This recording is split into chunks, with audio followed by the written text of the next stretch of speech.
ቴዎድሮስ ካሳሁን ቴዲ አፍሮ ስድስተኛ አልበሙን ሐሙስ ዕለት ሚያዝያ 8 ቀን 2018 ዓ.ም ከቀኑ 8 ሰዓት ላይ በራሱ የዩቲዩብ ገጽ ላይ ለአድማጮቹ ማድረሱ ይታወሳል።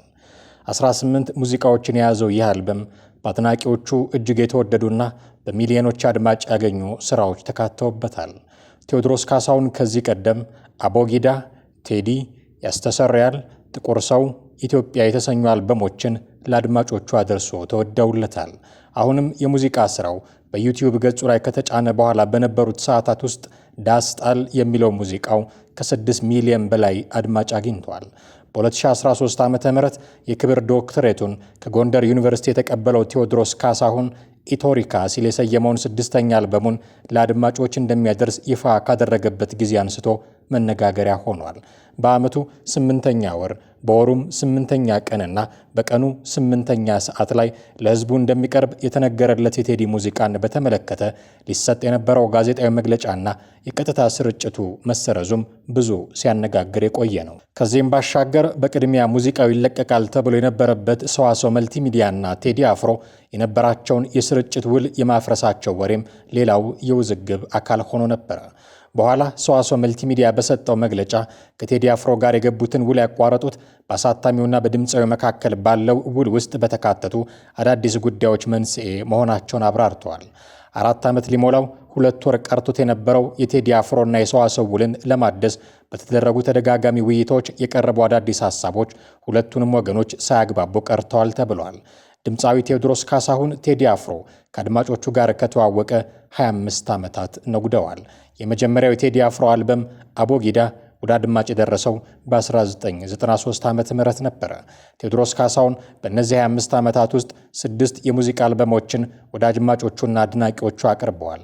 ቴዲ በእነዚህ ዓመታት ሁሉ ልባቸው እንደ ሰም የሚቀልጥባቸው አድናቂዎች፣ ፊታቸው በመከፋት የሚጠይምባቸው ተቺዎችን አፍርቷል።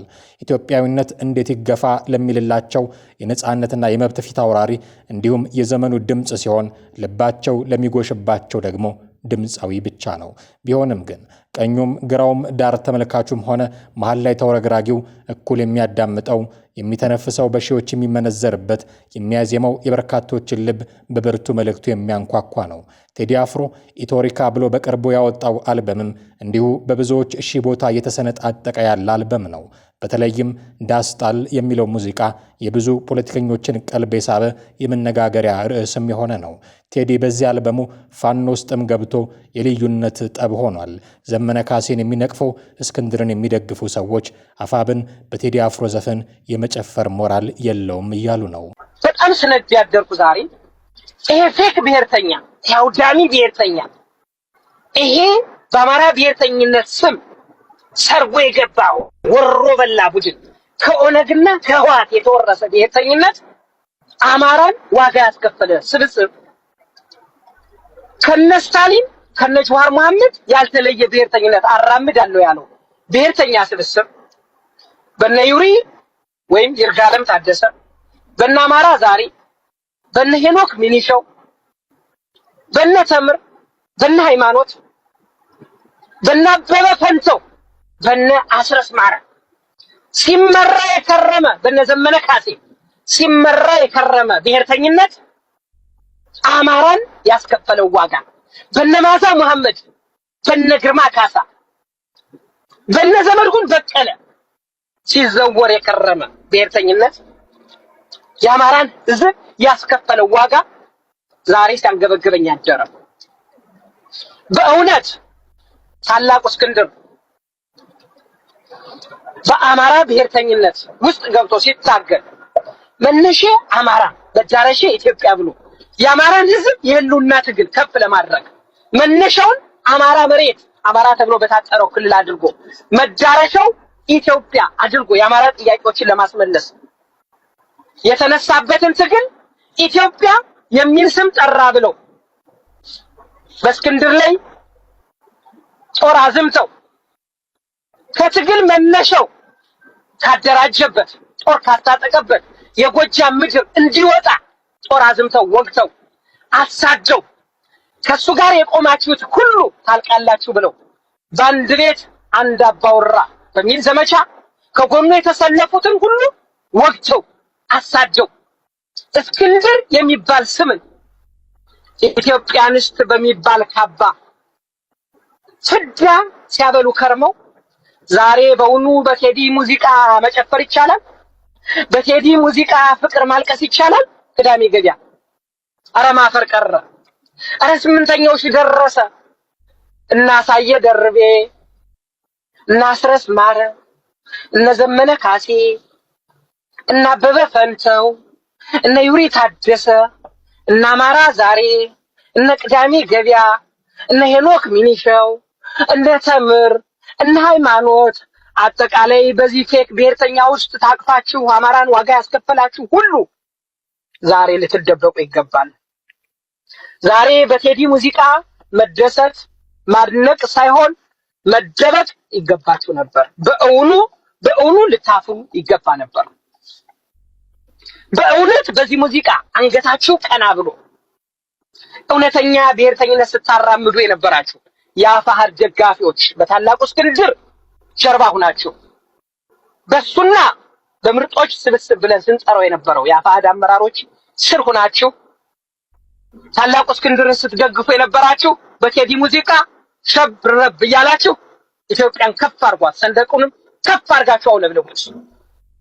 ስትሰሩት በነበረው ስራ በታላቁ እስክንድር ጀርባ ሁናችሁ እሱን በመደገፋችሁ ኩራት ይሰማችሁ። እውነተኛ ብሔርተኞች እናንተ እንደነበራችሁ ደጋግመን ስንናገር ነበር። ዛሬ ያን አስመስክራችኋል። በእውኑ ታላቁ እስክንድር ኢትዮጵያንስት የተባለ ከቴዲ በላይ ኢትዮጵያንስት ሆኖ ነው? አይደለም። ዓላማው የስልጣን የጫካ ስልጣን ጥማት ብቻ ስለነበር እስክንድር ከክፍለ ሀገር መጥቶ አይመራኝም የሚል ቡድን በተቀናጀ በተደራጀ መንገድ ታላቁ እስክንድርን ከትግል ለማስወገድ ብሔርተኛ በሚል ሰበብ ታላቁ እስክንድር ላይ ዘመቻ በመክፈት እሱንና ከጎኑ የቆሙትን ወንድሞቹን በሙሉ በማሳደድ የአማራን ሕዝብ ትግል ዋጋ አስከፈሉ። በእውነት እነዚህ ሰዎች ዛሬ እግዚአብሔር ይቅር የማይላቸው መሆኑን አስመስክረዋል። ግን እኔ ዛሬ የተረዳሁት በእውነት ስምንተኛው ሺህ ደርሷል ወይ? ማፈር ቀረ ወይ? ሰው እንዴት አያፍርም? ሰው እንዴት አይደበቅም? ሰው እንዴት በእስክንድር ላይ ሲሰራው የከረመውን ግፍ ረስቶ ዛሬ ከቴዲ ጎን ቆሞ በቴዲ ሙዚቃ ያነባል? እንዴትስ ይቦርቃል? የሚለው እኔን ግርም ተፈጥሮብኝ ሙሉ አዳሬን ስራ ሁኜ 12 ሰዓት ሙሉ ስሰራ በአእምሮዬ እስክንድር ሲመላለስ አደረ።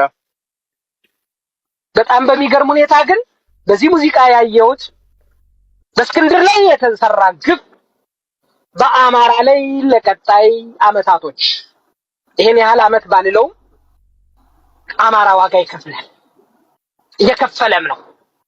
እነ ኮሎኔል ፈንታሁንን የመሰሉ ወንድሞች ተስፋ ቆርጠው የሄዱ በእስክንድርና በዘመነ መካከል የኢየሱስና የበርባን ያህል ልዩነት አለ ብለውና በፈንታው ሲናገሩ ሲሰሙ ተስፋ ቆርጠው ለጠላት እጅ ሰጥተዋል። ይሄ አማራን ዋጋ የማስከፈሉ አንዱ ምልክት ነው። እግዚአብሔር ይቅር ይበለን። አሁንም ልቦና ያሰጧቸው ተጸጽተው ይህን ግፍ የፈጸሙ በተለይ የፋኖ አመራሮች እግዚአብሔር ይቅር ብሏቸው እስክንድርን ይቅርታ ካልጠየቁ አማራ ዋጋ ይከፍላል። በቅርቡ ብዙዎቻችንን ያስገረመው የካሙዙ ካሳ ምርጫ ተወዳዳሪ ሆኖ ብቅ ማለትና የአቤል ሙሉጌታ ሙዚቃ ቁም ያለው ማለትም ከቴዲ አፍሮ ኢቶሪክ አልበም ጋር ተያይዘው የሚነሱ ጉዳዮች ሆነዋል። እንዴት? ይኸው የስዩም ተሾመ ማብራሪያ። ዘፈን ዘፍኖ ግጥም ሰርቶ አይቻል ቴዲ አፍሮ ሲሰድብ ይውላል። ሰውዬ ምን ነው እቺ ሩሲያ ሄዳችሁባት 90 ሚሊዮን 9 ሚሊዮን ብር እኮ በጣም አስቸጋሪ ነው። አመል ታመጣለች ታውቃለህ። ገንዘቡን ለብቻቸው በላችሁ ለምንድን አርቲስቶቹ ለምን አላከፈላችኋቸው? ዛሬ ልጆች ለምን አልከፈላችኋቸው? ካድሬ ይባላል እሱ። ልማታዊ አርቲስት ይባላል። ልማታዊ ባለስልጣን ፕሮፌሰር ምናምን ተናገርኩ። ልማታዊ ሲባል ሌላ መሰል እጩ የብልጽግና እጩ የሆነ ሰው ለምሳሌ ልማታዊ ይባላል። ፕሮፌሰር ስል ፕሮፌሰር የተማረ ብቻ እኮ አይደለም፣ ማጣጣል አይደለም። መምህር ነበርኩ አውቀዋለሁ ዋጋው። ግን ደግሞ ያልተማረም ሰው አውቃለሁ ወፉ። በምን እንደማቅ ታውቃለህ? የትምህርት ደረጃ ሲባል አንተ ለምሳሌ ፒኤችዲ እኔ አልደረስኩም እዛ ኤምኤ ነኝ ማስተር ስላለው ያኮራል ትንሽ ቢኤ ተምረሃል ማለት ነው አሪፍ ያኮራል ምንድን ነው ሰርቲፊኬት ዲፕሎማ ሰርቲፊኬት ስላላ 12ኛ ክፍል ምናምን ትላል መካከለኛ የሚባል የትምህርት ደረጃ መኖሩን አላውቅም እስከዛሬ ድረስ መካከለኛው ዝቅተኛ ያለው ምንድነው አንደኛ የፈጣሪ ያለ መካከለኛ ማለት 6ኛ እስከ 8ኛ ክፍል ነው 7ኛ 8ኛ ክፍል ነው እና 7ኛ 8ኛ ክፍል አቋርጠ ነው አገር የምትተረብስ እኔ ምን የግድ መማር አለብህ ዲግሪና ማስተር ማያዝ አለብህ ያልኩ አይደለም ተዳፍሮ ምን ተምሮ ነው ይደረስ ትምህርት ስለጨረሰ ነው አይደለም ተዳፍሮ ጎበዝ አንባቢ ጎበዝ ግጥም ይጽፋል አዎ ዘፈን ይሰራል አዎ ምርጥ ልጅ ነው ተውት እሺ እንደሱ አርቲስት መሆን አንድ ነገር ነው የአርቲስትነትና በመካከላቸው ያለ ሽኩቻ አለ አይደል ፉክክር አንድ ነገር እኔ ግራ ይገባኝ ወፍ መካከለኛ የትምህርት ደረጃው ሃይስኩል ሳጨርስ ብልጽግናን ልትወክል ነው ልታሰድብ ነው እጩ ተወዳዳሪ ሆነ የቀረበው እኛ እንደው ሻይ የተገረፍን ከወያኔ ከስንቱ እየተባላን ያቋቋምነው ፓርቲ መጫወቻ አልታረኩት ነው ጸጉሩ መላጨት ነው ወላሂ ምንም ማድረግ አይቻልም እውነቱን ተናግረ አንድ ቀን ሄጄ እንደዚህ ማዕበል ነው ማን የሚባለው ልጅ ቴዲ አፍሮ ፊልርፉንስ እናንተ ልማታዊ ምኖች ናቸው አርቲስቶች አልኩኝ አረኳቸው ረስተዋለሁ እንደነካሁት ህዳሴ ግድቡ ጋር ስደርስ ያ አርቲስት አገኘሁት ብሎ ይላል ባጠገኝ አላውቀው ሊገፈትር ይፈልገውን አላ እኔ ምን አውቃለሁ ሊገፈትረኝ ነበር እሱማ አጋጣሚ ጋር ግን የተመጨ እኔ አላውቀው ለካሱ ነው ወግቼዋለሁ እዚህ ቤት ቁጭ ብዬ ወይኔ አሁን ፎን ሲሄድ ማን ነው ስል እንትና ነው አሉ ስም አልጠራም ተዋጣጣለ አሁን ስንቱን መጣሁት ፕሮፌሰሩና መካከለኛው እኔም ብለ ወፍዬ ሰምድርና ሰማይ ልዩነት እኮ ያለው አንዱ እዛ ሆኖ እንዳልተማረ ሰው ሲሳደብ ይውላል ያውም የሚኒስትር ሆኖ ማለት ነው አንዱ ደግሞ መሬት ሆኖ ወደ ላይ ሲተፋው አንጋሉ ሲተፋው ተመልሶ አናቱ ላይ አረፈ ማለት ነው ምንም ማድረግ አልችልም ሁለት እናንተ ሁለታችሁ ሬዲዮ ላይ የምሰማችሁ ነበር እኔ ምን አውቃለሁ ቴዲ አፍሮ ሞቶ ይሻላል ከእናንተ ቴዲ አፍሮ ቴዎድሮስ ካሳሁን በኢትዮጵያ የኪነ ጥበብና ማህበራዊ መድረክ ላይ ትልቅ ስም ያለው እንደመሆኑ መጠን በዙሪያ የሚነሱ ክርክሮች ሁልጊዜም ሰፋ ያለ ትኩረት ያገኛሉ። በአሁኑ ወቅት በዋናነት የሚነሱት ውዝግቦች በሚከተሉት ነጥቦች ላይ የሚያጠነጥኑ ናቸው። ቴዲ አፍሮ በዘፈኖቹ ውስጥ በተደጋጋሚ የኢትዮጵያን አንድነት፣ ታሪካዊ ነገስታትን በተለይም አጤ ምኒልክን፣ አጤ ቴዎድሮስንና አጤ ኃይለ ሥላሴን ማወደሱ በሁለት ተቃራኒ ጎራዎች ዘንድ የተለያየ ትርጉም ይሰጠዋል።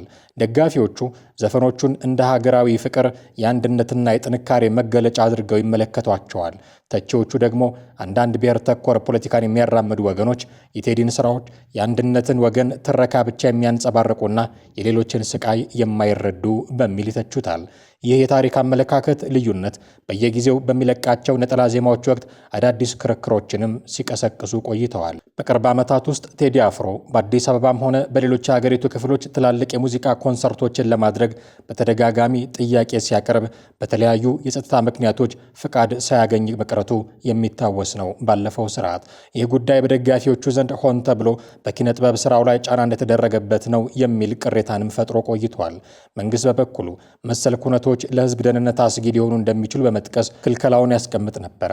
ሀገሪቱ ባለችበት ወቅታዊ ውስብስብ ሁኔታ ውስጥ ቴዲ አፍሮ ዝምታን መምረጡም በራሱ አንድ የክርክር አጀንዳ ነበረ።